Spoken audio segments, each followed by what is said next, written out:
Panel, what we regret in government today is a situation which has allowed bodies like FIFA to exist, private organisations which massively distort the ability of, which massively distort the market under which football occurs, which has allowed corruption to enter into football wholesale, and which has ultimately allowed things like bids to be awarded for countries to host the World Cup to countries which systematically oppress their citizens and prop up corrupt regimes. What we stand for on government today, as an alternative to this, is an international organisation which is tied to the governments of countries within it, in the same way that the UN is, right? So, what we would do is we would have a central body which is paid into by the governments of each country, in the same way the IMF is. What I mean by this is that you pay according to your ability to pay. This gives you a stake in the organisation, and then the organisation will then allocate money according to each state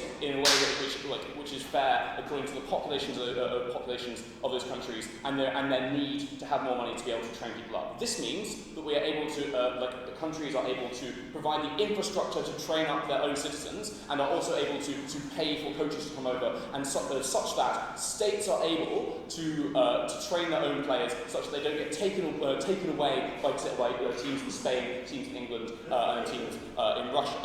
Is that clarification? Yes. Yeah, cool. This is an analysis of the trend of the policy. You cannot set it. And moreover, we can, on the side of the house, also look at the people fixing. We should look at the efforts of money to solve it. I mean, I just don't think that that's true, right? I think it's entirely reasonable to say what we think the counterfactual should be, given that, I think it's entirely reasonable. I'm just going to fiat that soz. Okay, cool. So the thing is that bodies which are tied to governments are not corrupt in the same way that commercial organisations like FIFA are. Why? Because states have incentives to maintain their international reputation in a way that commercial bodies simply do not. When money comes into football, it fundamentally corrupts the incentives of FIFA, right? So it means that because of the way in which the voting works at FIFA, where it is one country, one vote, it means that ultimately, large numbers of countries get bought up by the central organisation, and then no thanks. And essentially have their votes brought up in such a way that it continues to prop up a corrupt central body which allocates bids to places which should never ever have them. We think fundamentally football is hugely important to the lives of large numbers of people. We think that government incentives in this instance are better than the incentives of FIFA, of UEFA, and similar organisations. Okay, so let's talk about the immediate harms that accrue as a result of the commercialisation we currently have, right?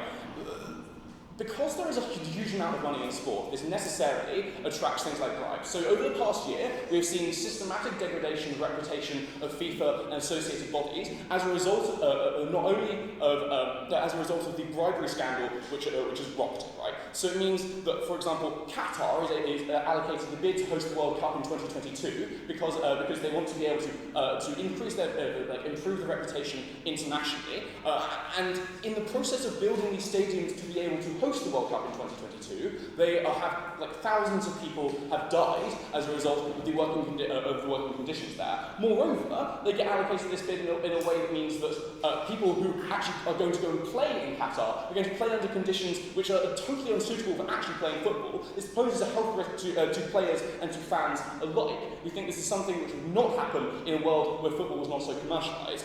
This also allows, in fact, corrupt regimes to be propped up, right? So the second example of this is Russia hosting the World Cup in 2018. Ultimately, this was another thing which was paid for by bribes and was allocated and was given to Russia in an attempt for them to bolster their reputation internationally. We think that We think that Putin is able to do things like cover up human rights abuses towards LGBT individuals and towards minorities in his own country, as a result of being allocated this bid in a system which would never have happened under a system which was not commercialised. We think fundamentally states are less willing to publicly fund the World Cup or similar events going to Qatar or going to Russia because they have a reputation to maintain and because they are accountable to their citizens in a way that commercial organisations fundamentally are not. I'll take a POI if anyone has one. I'll take it. So the way in which FIFA has corrupted allocated large political bribes, not from businesses. So why do you solve that? Okay. So it is, yeah, sure, it is broadly from political bribes. But the point where you have an organisation, one, at the point where football is smaller, it likely is going to be smaller under our model, we just accept that and we swallow that as a harm, we don't think it's a particularly large harm. The point where football is smaller, it means that you no longer have the incentive to be able to bring the World Cup to a country and use that as a buttress for a corrupt regime or as a stop to shield the fact that you're committing human rights abuses. But secondly, we think ultimately a bidding process which happens with states bidding, with states voting, no thanks, is one which is less likely to produce these kinds of outcomes because we think they are less subject to the kind of capture which happens through the bribe system which currently operates in FIFA. So let's talk about the image of sport and how the commercialisation of football fundamentally tars it. We think that the cool thing about the Olympics is that people go there and they compete for the glory of their country. We think that the same thing ought to apply to football. We think fundamentally, though, that this is not the case under the status quo. We think that people support football teams broadly on the basis of like how much money they are able to attract. We think, moreover, that the fact that football has been rocked by corruption in a way that is intrinsically linked to its commercialisation is something which tars the image of football, right? So, for example, when the World Cup went to South Africa in 2012, it was the event itself was ultimately overshadowed by the political situation in South Africa at that point. This means that people are less able to enjoy the World Cup and indeed are less invested in football as a concept and are less invested in their players because of the fact that football has been commercialised. Fundamentally, we think that the mass commercialisation of football has been a force for the corruption, has been a force which has resulted in like literally thousands of people dying because of that corruption. We propose. That's why.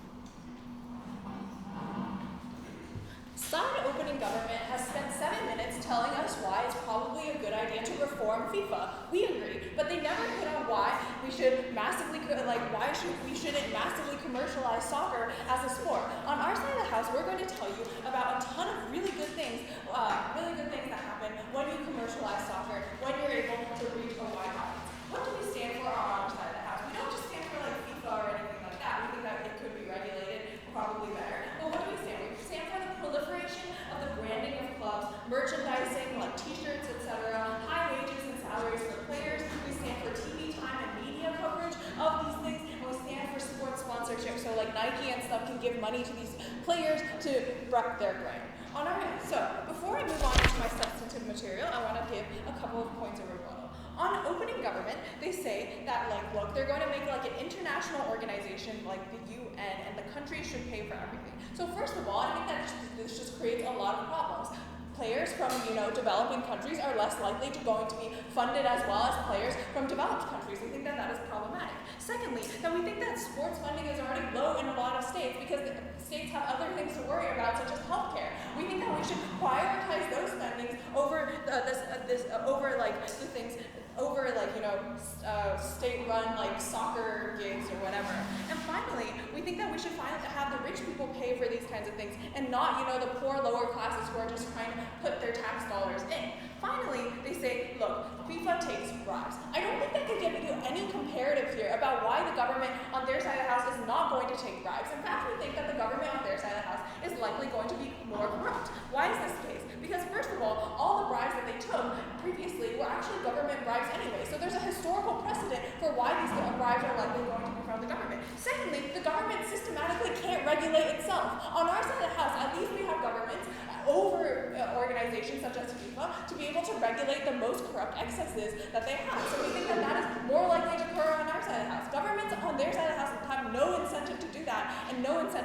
point out those wrongs. Finally, they talk about the image of sports and how it overshadows other events. I think that is just a complete lie. When you put things such as the Olympics on TV, people are more likely to focus on events that are going in Brazil that they have never thought about before. And secondly, we think because of the mass commercialization of soccer, you're better able to access things such as shirts and other things and feel more connected to the players. We think that those are the things that don't get overshadowed but yet get played up by the commercialization of soccer. Moving on to my substantive material. So first of all, I'm going to talk about how this is beneficial for players, and secondly, I'm going to talk about how this is beneficial for fans and society as a whole. So, beneficial for players. First of all, I want to talk about these players themselves, where they come from. These players normally come from very impoverished backgrounds or low-income backgrounds in which they're the star of their community, and they rise up through the ranks because they're not able to get educational access, but they're able to do things such as with their bodies, such as play soccer extremely well. We think that then they're able to get more. They're able to sign on into these high-dollar contracts in which they're able to obtain high salaries because they perform well in their sport. We think that this actually functions as a significant wealth transfer from individuals who like sports to these poor individuals who are very good at soccer. We think that that is a really good thing. Why is this the case? Because first of all, these individuals are more likely to spend money on other commercial goods, which means that this reinvigorates the market. But secondly, this also means that individuals from poor communities are able to find role models because these clubs actively scout out into poor communities because they get high return on their dollar. Secondly, how does this impact the communities in which these players are coming from? So first of all, we think that these communities are often depressed, and from the fact that they have pride and glory from this means that they're able to take pride in themselves and reinvigorate their own economy. Secondly, we think that they'll benefit a lot from the tourism. This is where Lionel Messi was born. This is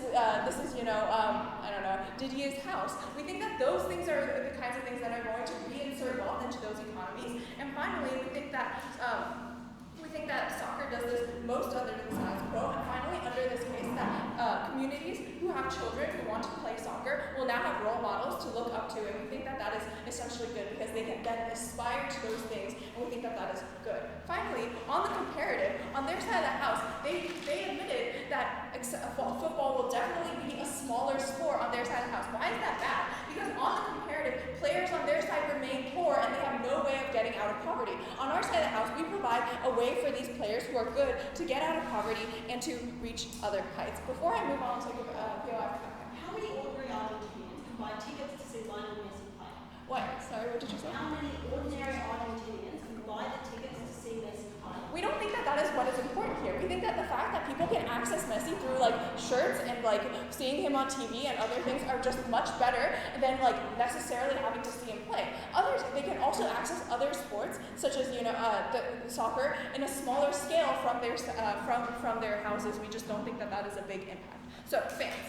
So first of all, we think that fans benefit a lot from the commercialization of soccer. Why is this the case? Because first of all, it enriches the identity of the club. Because there are star players and merchandise, etc., it raises the importance of the club and makes fans more happy because they're able to gain access to these star players, etc. Secondly, we think that it empowers the fans using brands, right? So for example, if somebody is able to buy a shirt that says Lionel Messi on the back, it means that people are able to access this pleasure of aspiration, becoming more like Lionel Messi, etc., through material goods. We think that that is something that never happens on their side of the house. Thirdly, we think that it also inspires fans to play those sports because of all the glory and everything associated with it, and the fact that they can get that merchandise, meaning that if they have a jersey, now they can get on the court. And finally, we think that soccer is a unique sport in which all of these benefits accrue. Why is this the case? Because soccer, it emphasizes teamwork, it emphasizes physique, it emphasizes work ethic,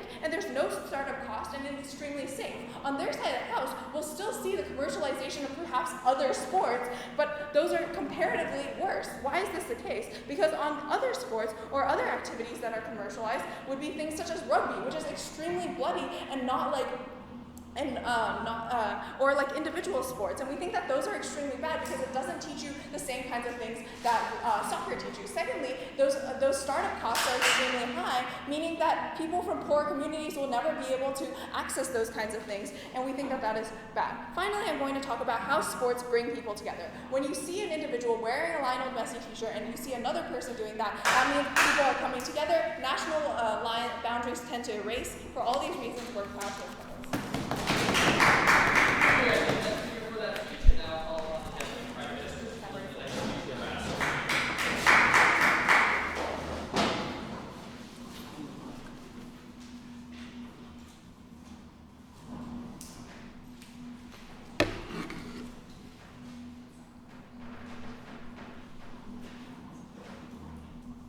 So first opposition is completely accurate in telling you that football is an incredibly important part, or has been an incredibly important part, of the communities in which it exists. However, with the rise of commercialisation, we have seen it being drawn away from not only the communities that need it the most, but from like the countries as a whole which would benefit from it, and being centred specifically in a place where like we think all of the benefits they tell you about commercialisation affects an incredibly small number of like children in Manchester versus like all of the places that it could help if the players who play for Manchester United, for example, were still in the countries in which they initially came from. We think the reason that has happened specifically through commercialisation is that in a situation where the richest clubs can always afford to buy the best players, it completely isolates poorer countries and therefore poorer clubs who happen to be in those poorer nations from ever having the best players. I think that's a problem. Before I go, most of my rebuttal is going to be in my speech. We're going to be talking about why it limits the positive impact of football, both in terms of the quality of football which exists in the countries, and therefore why we don't think you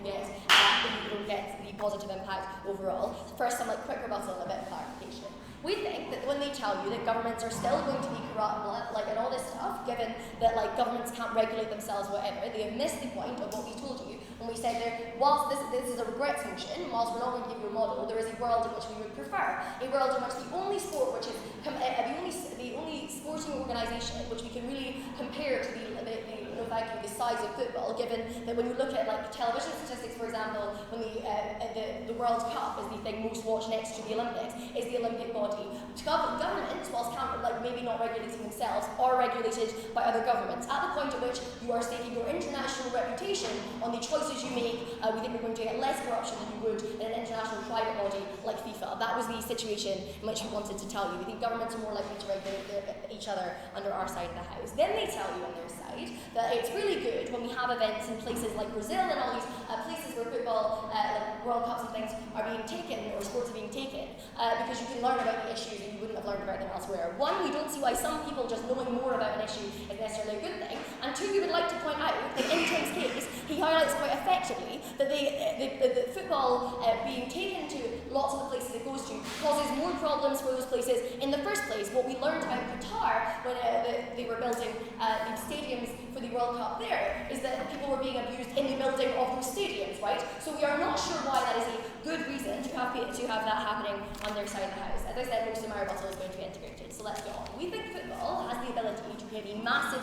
positive impact, and we think the quality of that football in the places in which it's being played matters to that. Let's look at that now. We think that commercialisation, no thank you, has ultimately limited the quality of global football, or the quality of the matches that can be had, at the point at which there will always be one winner, and that winner is the richest team that is based in the West, who has people who bought it up because it's glamorous. Let's look at that now. We think there is a massive talent stream from the countries who we think need and can use football the most under the status quo, which we don't think is acceptable. Why? We think it is not only football that is commercialised, it is individual players who are commercialised, and that causes a problem. We think the best teams are the ones that can get the best players, and those are the teams that were glamorised in the first place, that are nice places where nice rich investors can go in, give them all their money because they think they're going to be a successful team. They can buy up players from other places, from other countries. That's a problem. We think in the first instance, it means that poorer teams with less money get less good players. That means those teams are less attractive to go and play. It means you're to go and play for it. It means you're likely to be bought up, no thank you, by someone else. That means that you never get these brilliant role models that they tell you about existing in your area. Because yes, it is good if you're an Argentinian to see Messi playing and to want to buy a Messi shirt. We say that story is less true if you've never met that player, if you feel no connection to that player, because he moved out of your country when he was 18 years old to move somewhere else to play football. We don't think you get the same amount of role model under their side of the where they are from in order to get more money, which we think is the choice that they make, but would be better and we would prefer a world in which that was a choice they were unable to do so. What does that mean for the rest of it? So we think the second reason is that football in these countries or in these clubs or in these areas where people leave can never function, and that's important. We think it means that whilst it might be good for Manchester United that it can do grassroots programs and things with the money which it's got through all of the money it has, right? It means that the similar clubs in other places will never have that ability because it doesn't have that much money, because it doesn't have the best players, because it doesn't get the advertisement revenue.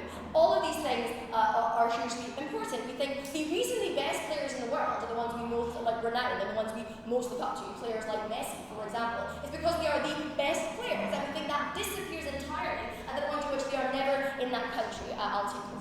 This is really quite emotional, which shows how the world is likely to look like. Is there even a Manchester United world in soccer?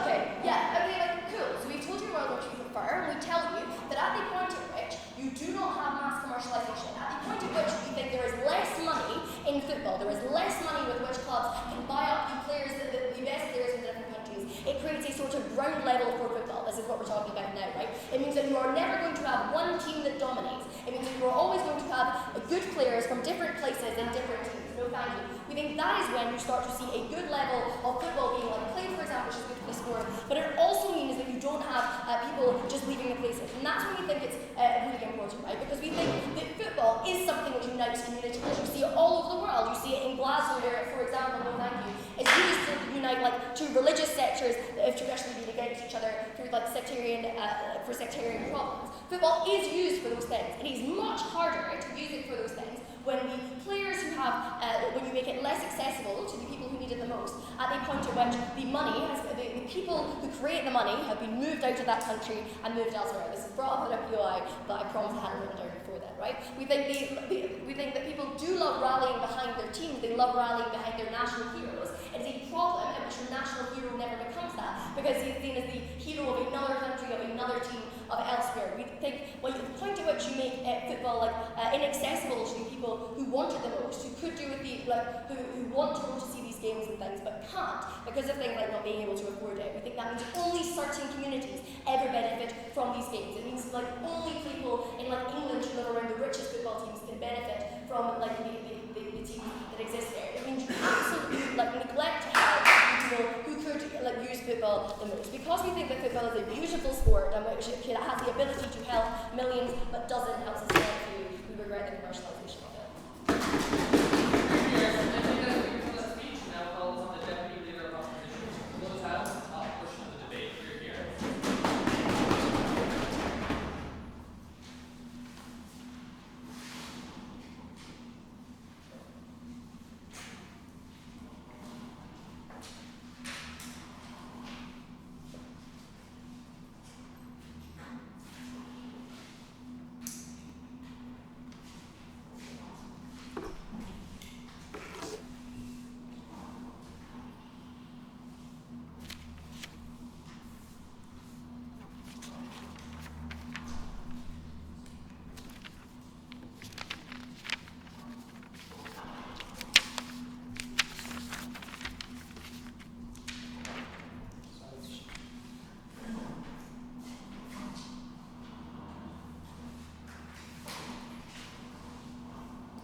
Okay, so 3 areas in this speech. The first will be how this affects football in developing countries in this question in the top half. The second will be about access to football for fans and how that changes in this world.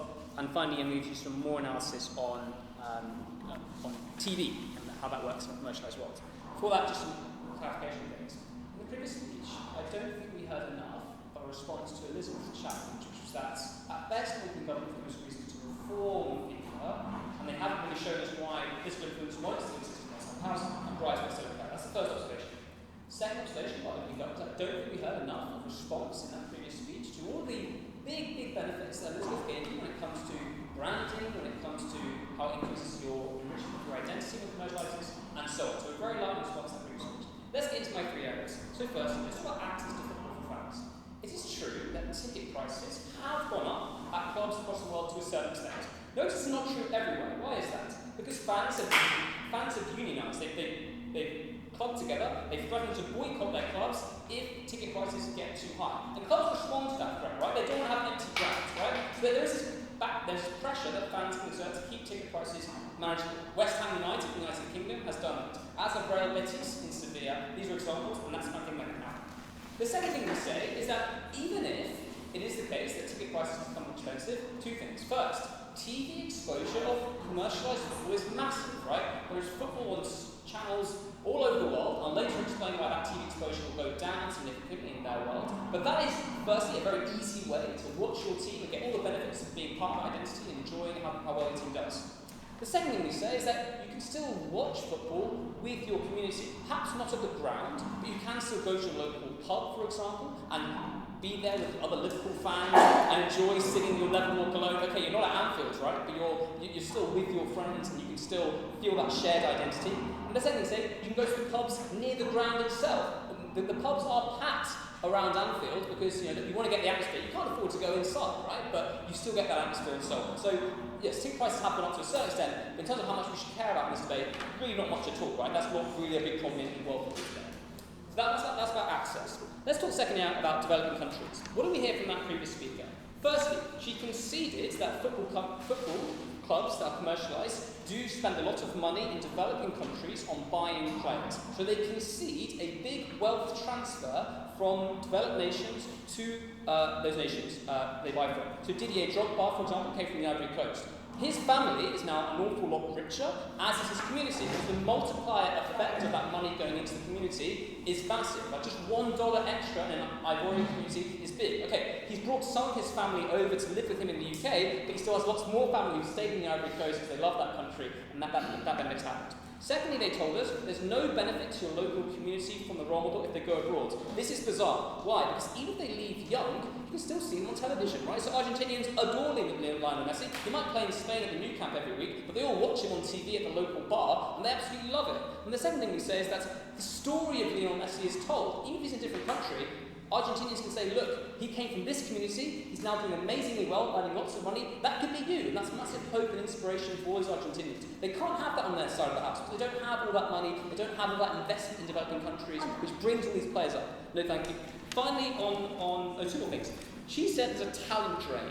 Okay, I don't think they really explained the impact of that talent drain, but what I say is this, two things. Countries still have their domestic leagues, right? So even if your best players have been bought by the UK, you still have a domestic league where Partizan Belgrade play in the Czech Republic, so does Spartak Moscow. You can still go along and watch your football team play. It doesn't really matter if the best players have gone, you still enjoy that experience of being there and watching your team. And the second thing we say is that if you're living in a country where your best players have gone away, you just support the club where that player's gone to. That's why there's a massive following, for example, of Barcelona fans in Argentina, because they love Lionel Messi. So, okay, what have you lost by that talent drain? I don't think that's explained at all by their side. Finally, in terms of heroes, she said, the previous speaker said, you're not seen as a hero if you're in a different country playing for them.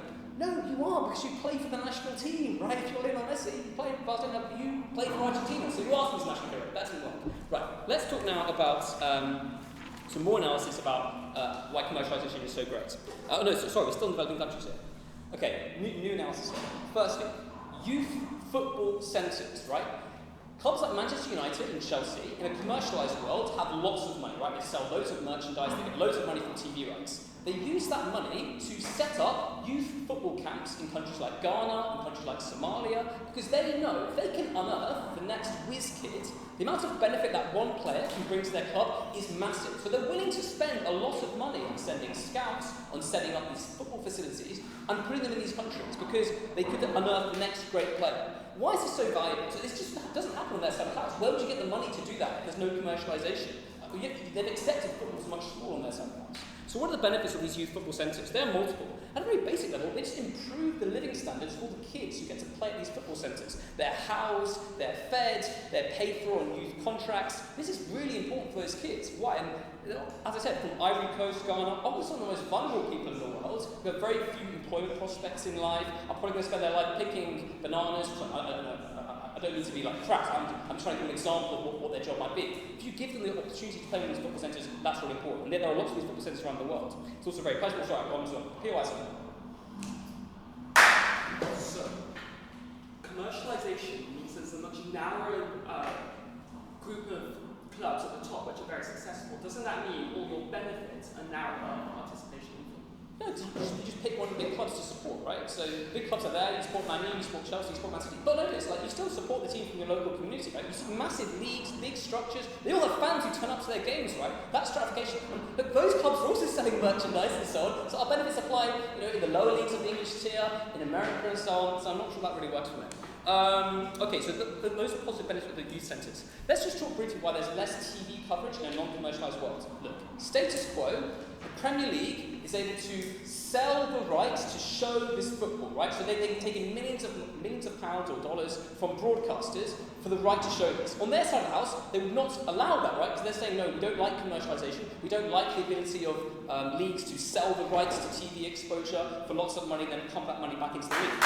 So what that means is, well, why now would a TV company want to put this football on? Given also, if they don't like advertising around football, if you oppose advertising surrounding football, TV companies can no longer air football adverts, which they play through intervals and so on, so you get less of that TV coverage, and that leads to loads of harms. Look, I think what we've shown from everything opposition is that, okay, commercialisation is not perfect, but I think there's loads of big benefits to loads of people.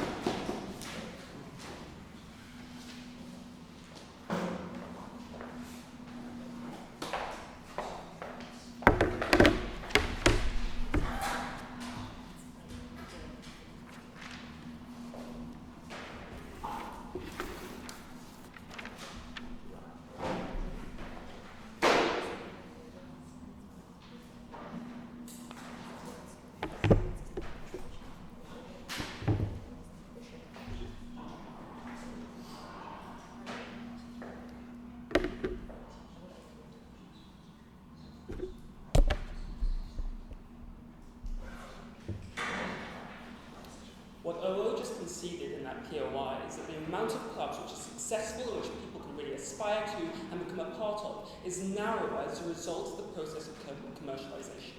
I'm going to go through in detail the harms of that. One, on the local fans, in places like the UK and in Spain, where the clubs have become very global, have become very successful, and also in developing countries, where actually the vast majority of supporters are from clubs like Man U are, like China, like Australia.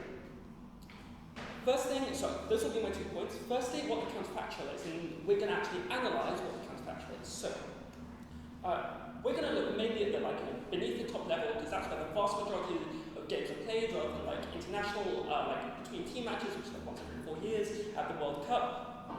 And what is that counterfactual? Well, we believe the driver of commercialisation in football is the way that they choose their players. So in football, you have a system where a club can bid for whichever player they want most. So whoever has the most money buys the best player, and that's the only thing which decides it, like Champions League or whatever.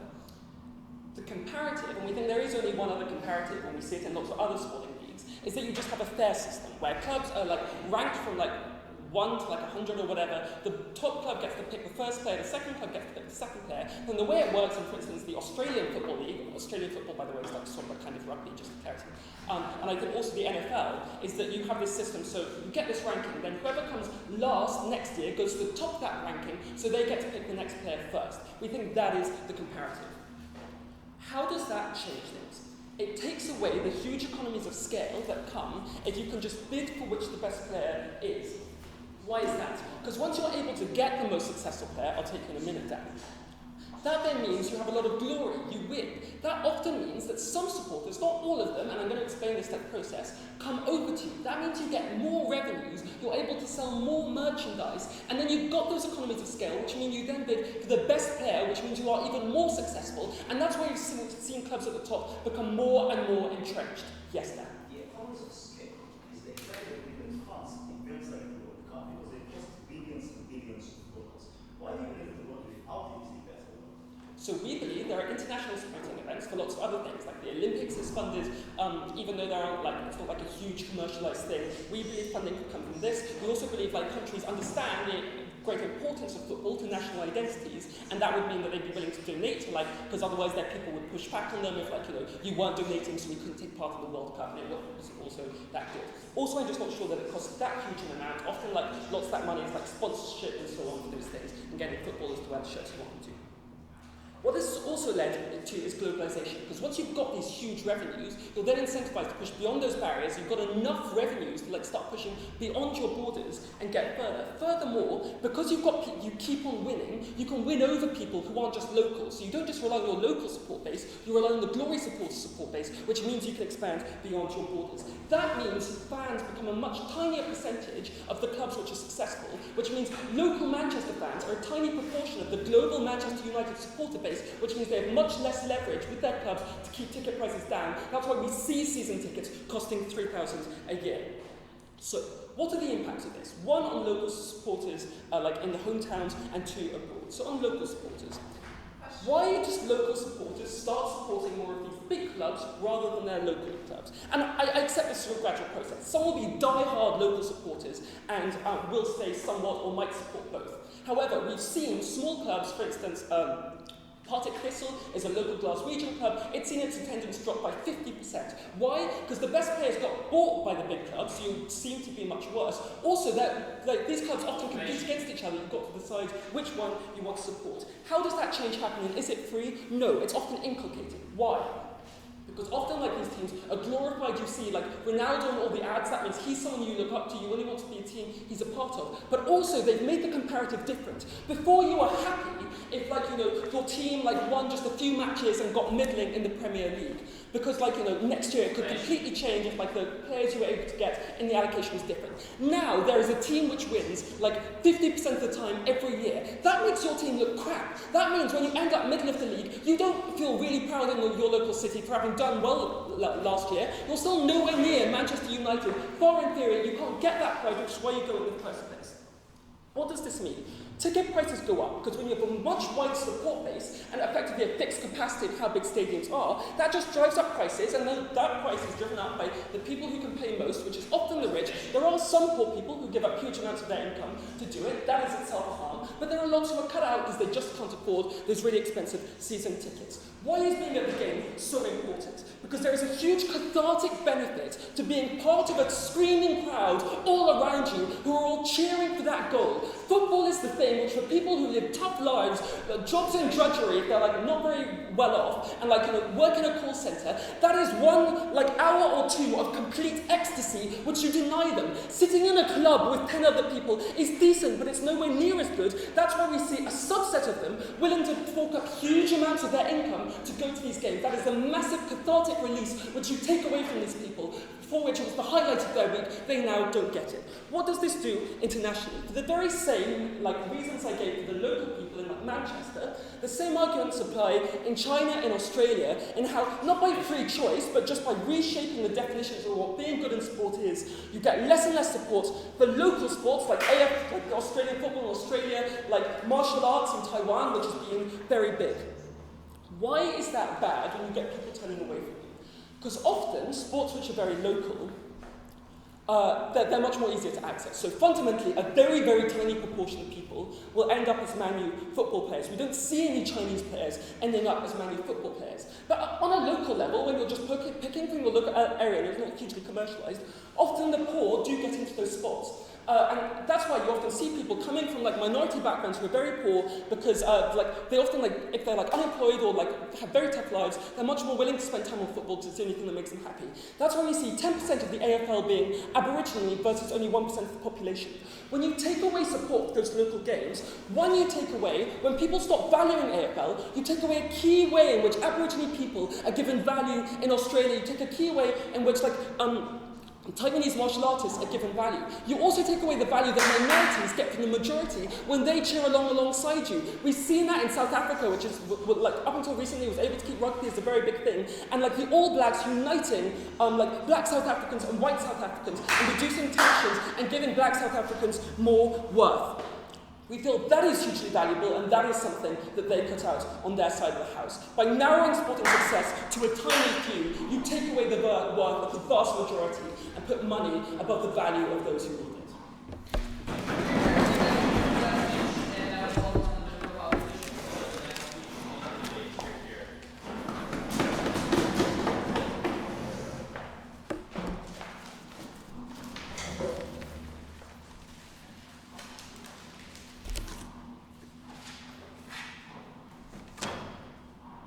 Dear panel, football is never just about football.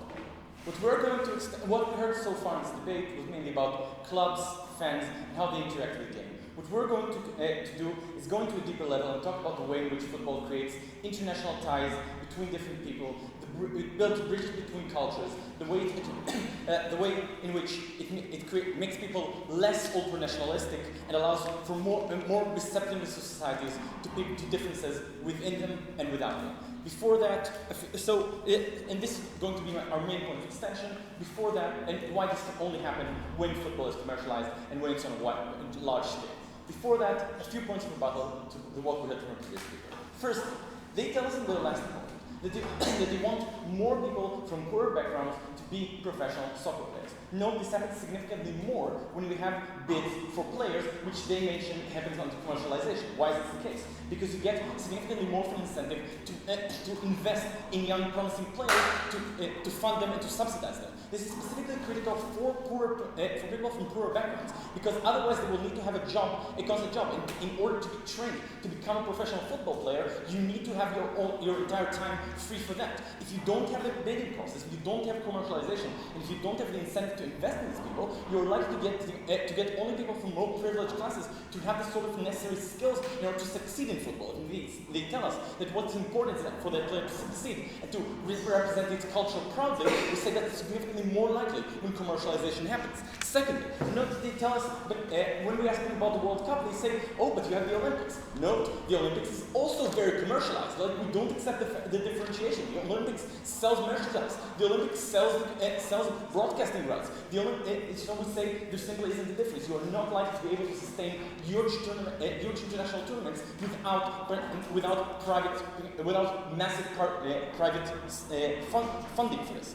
Then they tell us there's less. They talk to us about the dynamics between Manchester fans and their clubs, or generally fans and clubs. And we say, first of all, notice these people are usually very happy that the team they sympathize with succeeds to that large of an extent, right? This literally gives them a lot of pleasure. But moreover, note that these people can also have a local team which will give them all these benefits. No, we don't have to defend a world in which all of football is commercialized, and this is not the world we're living in. Like, there are a lot of league teams. There are a lot of teams that are not the professional ones, but ones that are from the community and to the community. And by their own analysis, it's likely for people to create this. And note also, by the way, that when they tell us that what they want is for more people to be engaged with football, under their world, the only people engaged with football systematically are people who have the money and have the time to go to the stadium. On our side of the house, due to commercialization, we have significantly more broadcasting of football, so significantly more people and more impoverished people are able to access it in the first place. So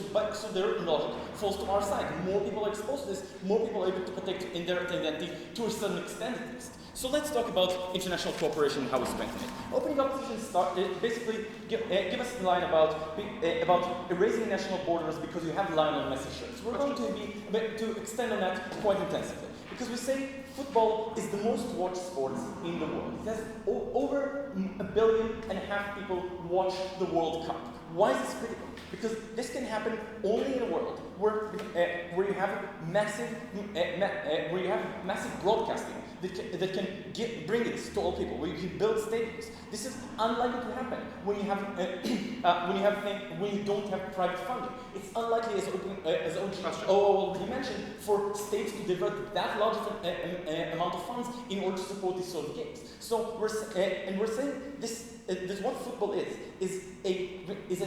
a main value in people's lives. We're saying, yes, for many people, this is a religion. But this is a religion, unlike others, that crosses beyond national boundaries, that crosses beyond ethnic boundaries and religious boundaries. This is something that people can associate with and take pleasure in from different parts of the world. Why is this so critical? because this creates a shared language, a shared way of communication for people across countries. This creates a feeling that we have something in common. The European and an African person have something in common. That people from different tribes in Africa, who, by the way, civil wars in Africa sometimes stop for the World Cup. This is hugely influential in telling you how much people value this and how much is able. Sorry.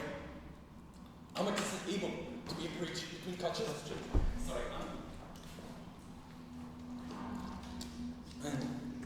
To be a bridge between cultures.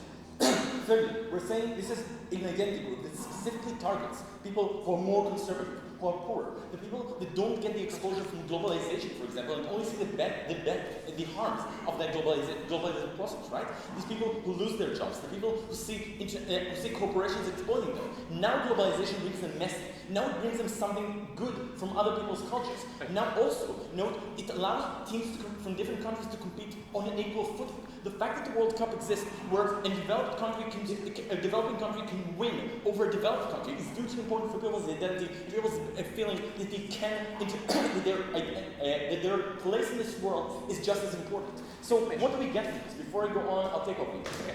So the Olympics is less corrupt than football because international governments are those who are making the decisions. Given that, would you engage with the counterfactual we present in open government? We're okay with governments regulating FIFA more. I've just engaged with your counterfactual. Let's talk about, so what are the benefits of this? First, people around the world are able to feel that they have shared values and feel less animosity towards each other. People are likely to be more open to interaction. Secondly, it encourages the exchange of culture and values. If Qatar hosts the World Cup, we're saying it's highly likely that you will get millions of women without burqas going in the streets of Qatar. You're likely to see gay people in the streets of Qatar. You're likely to see people advocating for workers' rights in the streets of Qatar. And this is something that brings those values that otherwise wouldn't have been there. They wouldn't build stadiums that kill people for other reasons as well, for other monuments. We're saying this, however, is a unique impact of creating cultural bridges. Thirdly, we get less nationalism specifically with the fact that players migrate, by the fact that you associate yourself with a player, with a really good player that now switches a team, that is now part of, that now you as someone who maybe raised a French nationalist still accept whether it's an immigrant like Zinedine Zidane who now wins for you, or whether it's someone from a different country that you otherwise perceive as below you, that now plays for your team and achieves victories for your team. We say that exactly targets the group that is the most ultra-nationalistic, usually with emphasis as most anti-immigrant and most racist, and it makes those people specifically view those people better. And we're saying we generate significantly more cooperation. We're proud to propose the motion. And this can only happen with commercialization. We're proud to propose the motion.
3 points of clash. First, the responses to OG. Secondly, what is actually the comparative in this debate. And thirdly, internationalism and what we achieve there.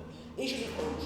Note, here's the case we get from the opening government. Money enters people, more bribery occurs, human rights abuses follow later on. A couple of responses. A, this is a rationale also against humanitarian aid to places like Qatar, because you enter money in this place. Business rights and business actually trading them also enters money into these places, and they have as a following human rights abuses who simply say this is something which is real. Second, as a now extension, it is the minor issue, because if a government wants to commit human rights abuses on a major scale, it wouldn't need these football clubs in order to do it. Thirdly, this is non-comparative, right? Because if you host these things, you get a boost to tourism. And as we tell you in an extension, the fact that you don't have a curfew, the fact that you see women that do not have to wear a burqa, this is something that actually promotes human rights on a massive scale and puts more media attention into these places. And note we can actually agree as it comes in this debate to reforms. Now let's explore the switch, the comparative in this debate. Open opposition brings you marvelous things, right? Advantages in branding, the fact that you have youth centers. Open government and closing government gives the following challenges to it. You're going to lose your access. This is exactly what our extension fixes in this debate. Because if they want a world without FIFA, I think we can agree upon we're going to talk about a world with significantly less money. We're willing to acknowledge, obviously, that some money is going to be in football, but significantly less of it. I think this is a fair characterization. They must lose something under their side of the house. Why does it matter? A, very another extension, poor players are not going to have the capacity to develop in the first place. Exactly because, and here is where any loses, youth leagues, they need to be free. Because if you're poor, you don't have the choice. You're going to have to be between actually going after school to work to provide for your family, rather than having a club do specifically that. And if you're older later on, if you're not going to get a lot of money, you're not going to have the capacity to choose this kind of career. This is why Israel sucks at the Olympics, because there is no money there. Right? No one is willing to train players because they have to work extra after it, so you cannot actually be a professional. But moreover, even if you're willing to acknowledge that the World Cup is something that is going to exist under their side of the house, which is factually incorrect because money was in football before the 70s, you can reach the conclusion that less international tournaments are going to occur because they're going to sell less, therefore there's less of an incentive to do them. And this is why we're going to tell you to draw the following comparative. A, even if, let's now deny them of the ecstasy, right? The alleviation and freedom of the message. Let's give them the courtesy that a league is actually going to exist. Here is where CG lied to you. Even if a league exists, let's say in the UK, you have the capacity to see one game in every couple of months, because if you're that poor that you cannot access the tickets themselves, now you also need to take the train to a completely different place. You need to take the bus to a completely different place. You're not going to be able to afford it, so you're going to watch a game once every 3 months, once every 6 months. You're not going to have regular access, and you're not going to have regular access to the front rows as well of your club. Which means that they simply don't accept that the world that they need to compare to is a world that you can just see your idol and just touch them and on every basis. This is something which matters. Why does it matter? Because if TV rights are cheaper, you actually get more of an access for the vast majority of individuals. If you have a lot of merchandise, you have more of an access because you can now wear the shirt of Messi and feel that he's with you on a day-to-day basis. This is something which matters because you get more of a touch, of a build of a community. Secondly, lesser rich clubs are going to be less of an existence there. It is correct that in Premier League there is a club which is dominant. However, in order for Leicester to be a professional club as well, they need money as well, and they still exist. Because note, it is correct that a lot of teams actually win, and there is a dominance over the league. So a lot of players are still able to have a team from their own hometown. This is why you have teams from Manchester. This is why you have from Leicester. So simply, we just don't accept this obliterates the other teams. Moreover, note, a lot of players have the capacity to actually identify with the international teams. How do we know it? Because people are going to the Super Clásico in Barcelona to see them against Madrid every single year. So you simply don't accept that it needs to be your team from your hometown that is needed in order to get a feeling of ecstasy that they describe when in close government. Or note also, general access to it. Because even if you have the capacity to see Argentina and Messi in Brazil, to see Messi in Argentina now under their world, Bolivia is not going to have that. And here, why? Because you're going to have less money, less incentive to open places there, less teams are going to occur there. And here is why it actually undermines the entire logic of government. Because if the entire logic is a capacity that more people are going to see them, to alleviate the poverty and more access to the most impoverished, you need more money flowing into it for teams to actually take greater risks. And this undermines the entire logic, because if what you want is the most impoverished part of society to get that access, this is what is denied first. Okay, so in extension, you tell us that Qatar would kill people anyway if they weren't constructing stadiums. Is it not regrettable that they die in this specific instance? I'm never sure what the alternative is going to be. We've answered that many times in this debate. Note, also, the comparative here is that you do get your hometown under anyway, right? Because if what they want to achieve is something which can work without a lot of money, it can still be existent, just not in the highest league, but in lower leagues, right? Because all you need to do is a couple of guys and a football. You're still going to have to do that under our world as well. This is why people who are just going to work to play after every weekend after work is actually achieved under our side as well. But we go further on. We're talking about internationalism. Why it's really important in this debate? A, because local clubs are going to exist, so the vast majority of benefits coming from government exist on both sides. And secondly, because the impact is just more significant, right? It's only entertainment. Is the capacity to build an international response. We get the following thing. These are usually the most ultra-nationalist events. Sure, any reversals cause an effect. It attracts people who are nationalists, therefore it is ultra-nationalist. But we give you analysis on why it actually diminishes it. A couple of responses, and note she doesn't answer them in her speech. Firstly, the fact that it creates a shared language. The fact that I'm willing to root for a member of another team. Zlatan in Sweden is a Muslim in a time of refugees. He is an idol in these places. This is someone who would not have been created in the first place without the capacity to take a risk. Even if some exist, note the sheer amount of people that exist is significantly higher under our side of the house. Because even if you're going to accept that some role models exist under their side, we say that just this volume, that the fact that this is something which is repetitive, that occurs under every team is something which is unique to our side as a benefit. Right? The fact that you have millions of workers that are going to be there in the events that OG talk about, right? The capacity that you don't have a curfew during the World Cup or during international tournaments because you want the money for tourism. The fact that you're going to be able to see people with values from other places. The fact that you have to be able to associate yourself and your language from people with other places. Even if you accept under their side that these events exist, they exist much more when you have money entering them, and the impact is significantly greater in order to diminish them, and you don't get responses to that part of the case from CG. You must oppose it.